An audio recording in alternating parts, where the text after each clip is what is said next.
أشهد أن لا إله إلا الله وحده لا شريك له وأشهد أن محمدا عبده ورسوله لا نبي بعده. اللهم صل على سيدنا وحبيبنا وشفيعنا مولانا محمد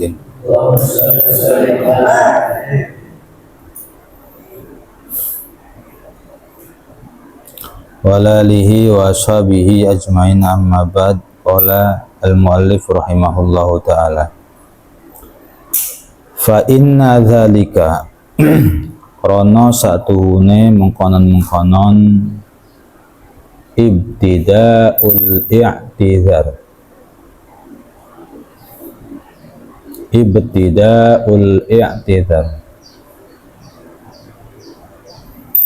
iku abqa melanggengkan. Apa ibtida'ul i'tidhar?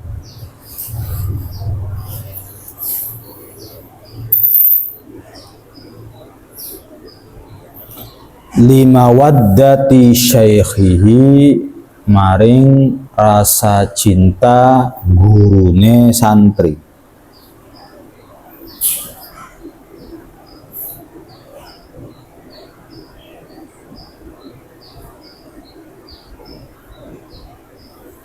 Ala tauqifihi ing atase kandege santri.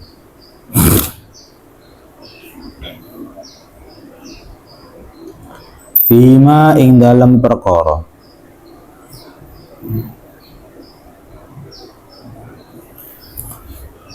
fihi kang iku tetep ing dalem ma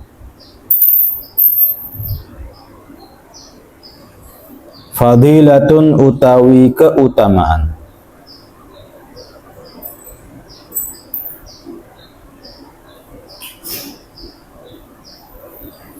wa ala taubihihi lan ingatase taubih memarahi nyewote syekh alama ingatase perkara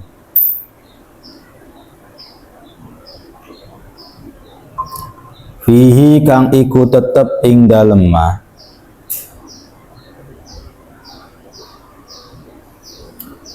naki sotun utawi kekurangan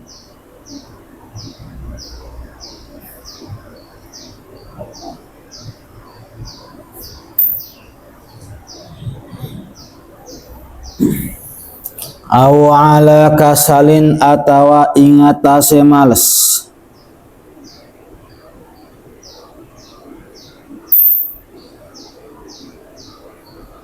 yantari kang ngenani opo kasel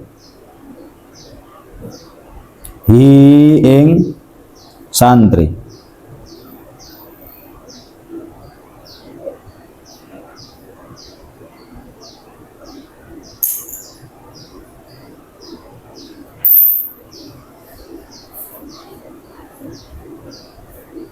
au ala taksirin atawa ingatase kesembronoan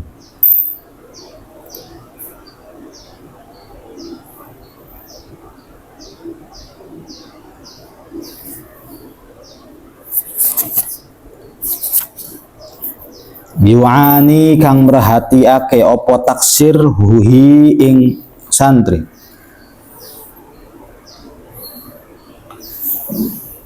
au ghairi dzalik atawa sakliyane mengkonon-mengkonon tauqif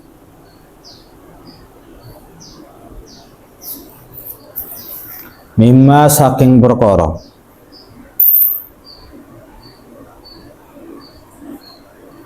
fi iqafihi kang iku ing dalem kandege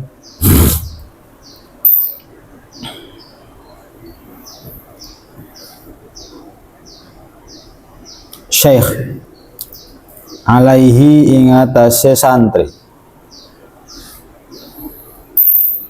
wa taubihihi lan omelane syekh irsyaduhu utawi petunjuke menunjukkan santri wa islahuhu lan memperbaiki santri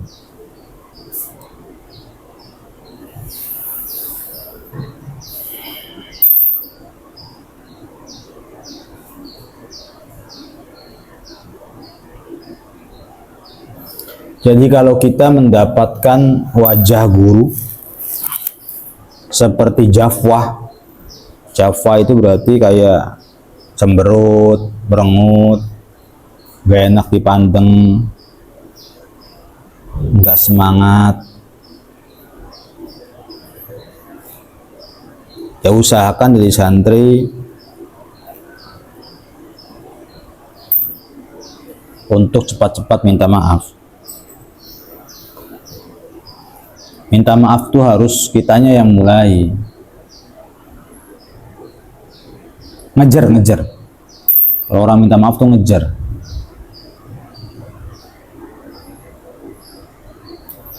Karena minta maaf duluan, abqa lima waddati syaikhi, itu akan membuat gurunya makin senang. Berarti ini santri rendah hati ya. Berarti santri ini hatinya lunak. Berarti santri ini nggak keras. Berarti santri ini nggak songong. Ya kalau orang sulit minta maaf gitu kan, gampang mutus silaturahmi di mana-mana nanti. Jadi nggak pernah ngerasa bahwa dirinya salah tuh nggak pernah ngerasa. Dia merasa bahwa apa yang dilakukan benar dan pengen dimaklumin terus. Tolong maklumin saya, tolong maklumin saya. Ya, nanti kalau punya istri, yang sering minta maaf sama istri. Kelihatan istri cemberut, atau istri misalnya lagi capek, atau istri misalnya menjawab singkat, kali aja memang kita sebagai suami ada salahnya. Lah dimulai jadi santri yang gampang minta maaf, nanti di tempat manapun kita akan punya perilaku demikian. Memang yang agak susah itu satu, ngucapin terima kasih. Kedua, ngucapin minta maaf. Nah, terima kasih sama minta maaf kan diajarin sama orang Jepang di masa kecil. Di masa kecil tuh emang diajarin sama orang-orang Jepang untuk gampang mengucapkan terima kasih, gampang ngucapin minta maaf. Terbiasa jadi santri gampang minta maaf sama kakak kelas, sama guru, sama temen.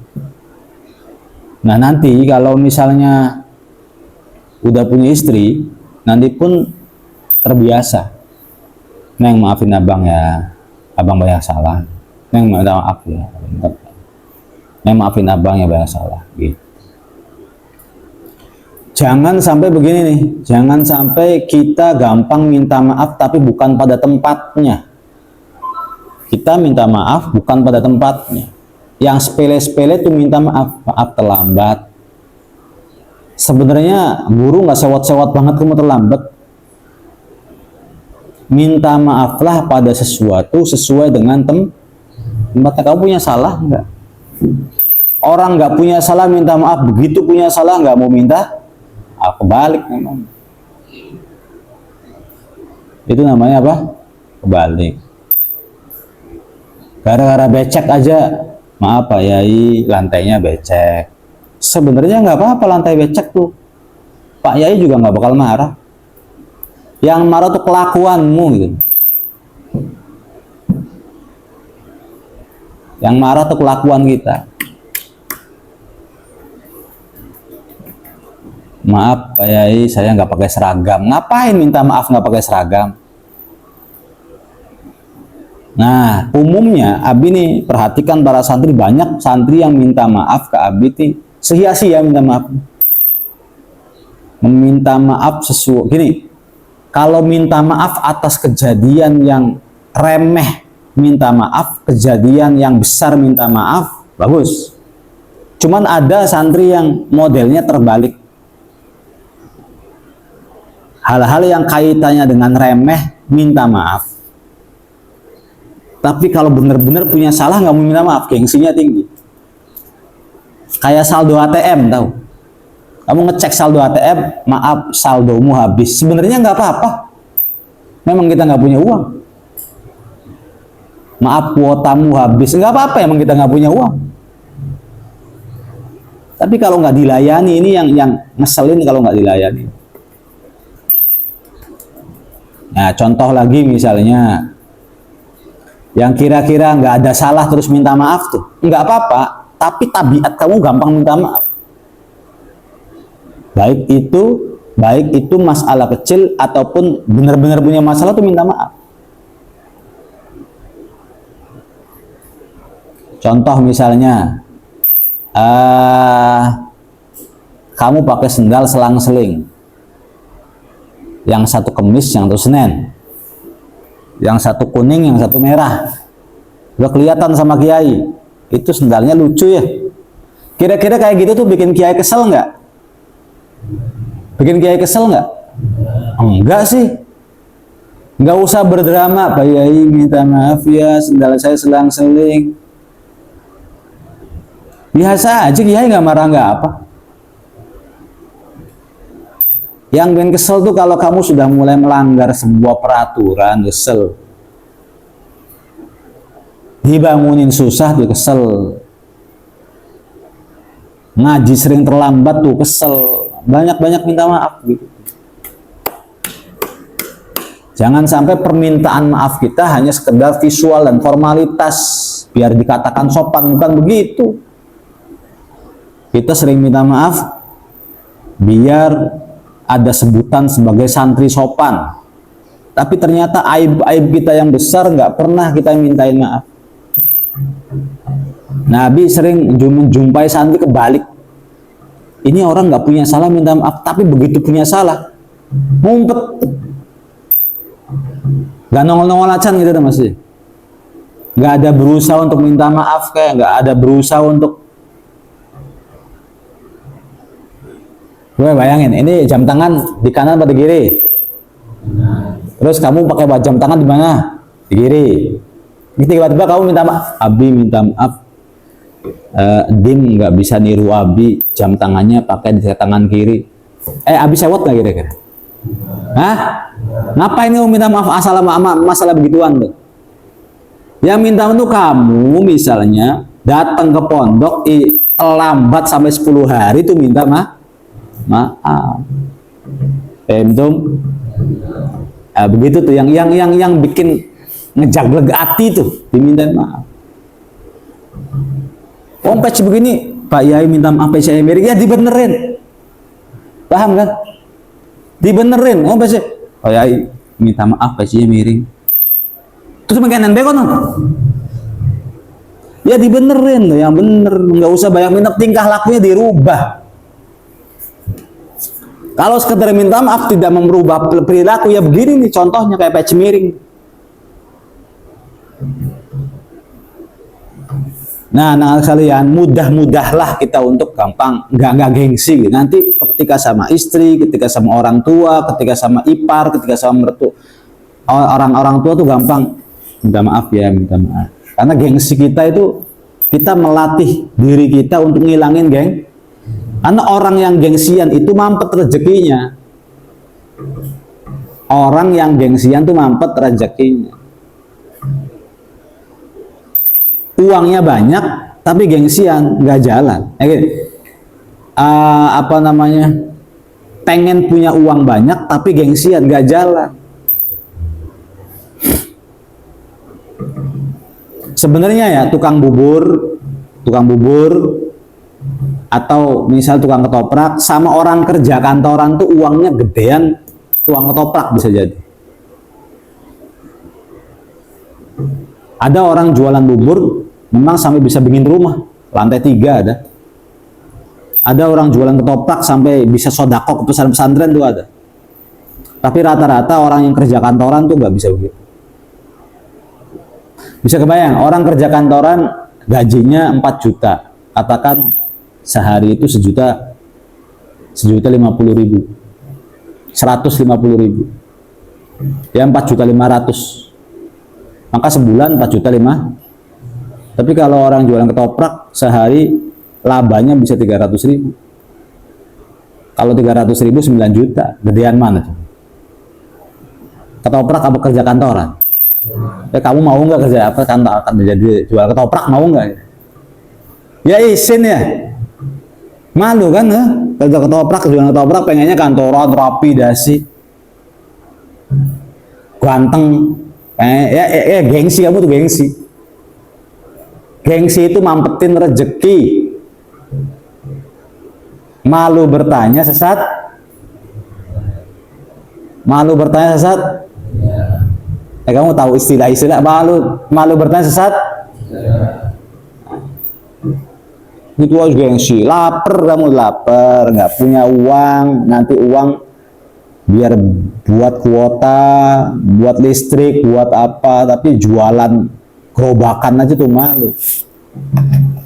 Ya karena gengsinya kita terlalu tinggi. Minta maaf, gengsinya terlalu tinggi, akhirnya diam-diaman. Oh, diam-diaman kamu seumur hidup cuman minta maaf 5 menit, gengsinya minta ampun, kau korbanan bertahun-tahun.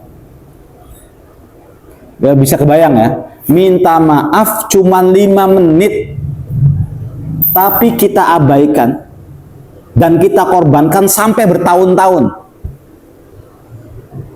Kamu punya salah sama orang tua nih, ngelawan sama orang tua, udah tahu salah nggak mau minta maaf. Kan ini, kamu kalau berbuat salah orang tua kesel apa enggak? Kesel orang tua. Orang tua kalau kesel tuh ya diem, ngomong juga males. Sudahlah orang tua diem, kamunya nggak mau minta maaf. Padahal cuma 5 menit. Ya orang tua juga ngapain saya minta maaf duluan, orang yang salah dia. Yang salah tuh dia. Ya misalnya nggak sholat, nggak ngaji, begadang, acaran misalnya. Orang tua kan kesel. Orang kesel tuh ada dua, ada yang marahin, ada yang ngediemin.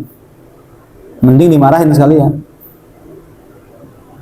Nah kalau dimarahin, oh, alhamdulillah. Tapi kalau orang tua udah terlalu kesel, didiemin. Dan wajar, nggak apa-apa. Karena kita pun begitu. Kita pun begitu. Kita diperlakukan seperti itu. Adik-adik kelas kita yang melanggar terus. Awalnya dimarahin, tapi kalau melanggar terus-terusan, marahin juga butuh energi. Males marahin orang yang bebel tuh, males.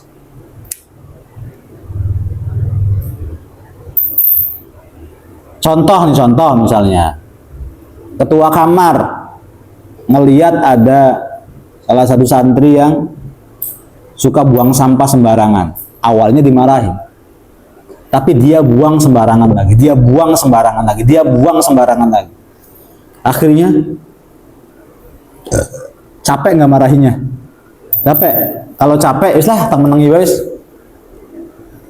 Ya, orangnya kalau sadar nih, kalau otaknya bener, sehat kalau otaknya nih. Iya, saya udah bikin capek. Saya minta maaf. Minta maaf, Mas Ketua, saya minta maaf banyak salah. Saya nggak akan ulangi lagi, Mas. Maafin saya ya. Cuman begitu aja tuh susahnya minta ampun gara-gara gengsi.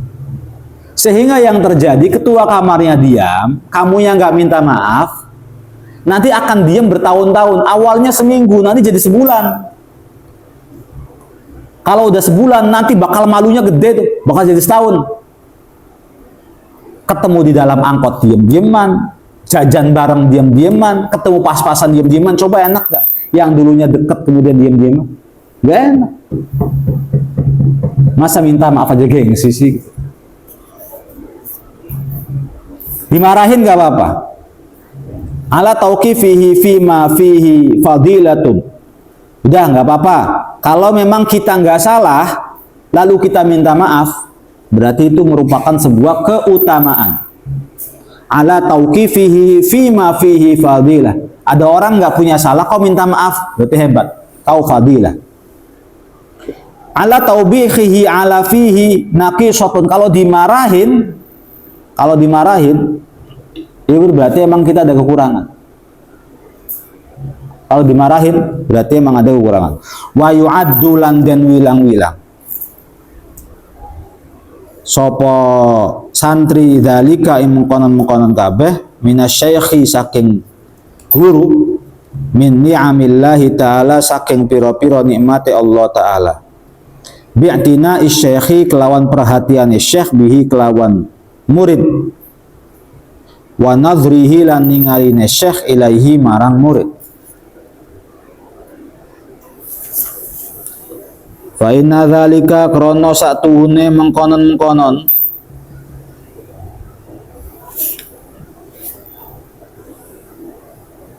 bentar ya.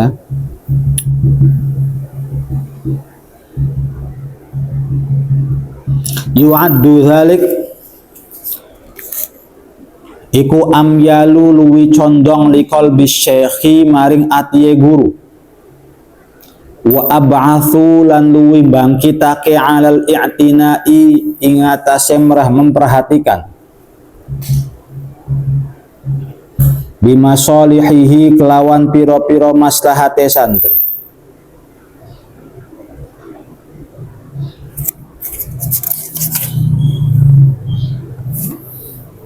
Anggap saja kalau guru suka marahin, suka negur, itu salah satu nikmat daripada Allah Subhanahu. Berarti artinya masih sayang sama kita. Kayak orang tua ke anak aja masih sayang. Tapi kalau udah ngediemin, berarti nandanya emang kita kehilangan perhatian. Kehilangan perhatian. Kalau kehilangan perhatian terus kita masih kecil, kehilangan perhatian oleh orang dewasa, itu nandain bahwa nanti pola pikir kita, hati kita bakal tersesat. Karena tidak ada yang ngarahin, tidak ada yang ngasih nasihat, tidak ada yang nunjukin jalan, tidak disayang. Nanti dimarahin. Belajar gampang dimarahin coba. Jangan sok manja, jangan sok jadi anak mami. Kita tuh gampang latihan dimarahin. Marahin saya. Coba ngomong yang gak enak. Kuatin mental. Biar nanti di masyarakat kita gampang terjun. Wallahu a'lam.